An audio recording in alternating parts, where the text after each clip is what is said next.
अस्सलामु अलैकुम वरहमतुल्लाहि वबरकातुहू। हम यहाँ पर एक एहतजाज रिकॉर्ड कराने के लिए यहाँ पे मौजूद हैं।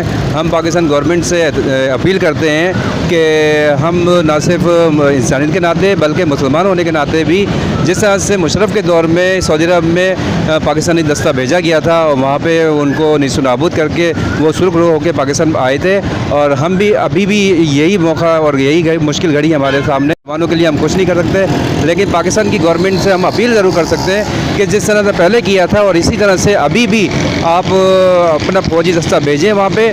जो मुसलमानों का कत्लेआम वहाँ पे हो रहा है, हम भाई सन मुसलमान के अपने रब को क्या जवाब देंगे, हम कुछ भी नहीं कर सके। लेकिन हम अपना एहतजाज रिकॉर्ड कराने के नाते पाकिस्तान गवर्नमेंट से अपील करते हैं कि वो पाकिस्तानी फ़ौजी दस्ता फ़ौरी तौर पर भेजें। आप आगे पीछे कुछ नहीं देखें, अल्लाह ताला की मदद आपके साथ होगी। आप पहले इनिशिएटिव लें और पाकिस्तानी फ़ौज को भेजें। और मुसलमान वहाँ पे बहुत मुश्किल हालत में हैं, हम देख के बहुत परेशान हो रहे हैं, हम कुछ भी नहीं कर सकते। लेकिन आपसे इमरान खान से हम अपील करते हैं कि वो पाक फ़ौज को फ़ौरी तौर पे भेजें और फ़लस्तीनियों को आज़ाद करवाएं। बहुत बहुत शुक्रिया।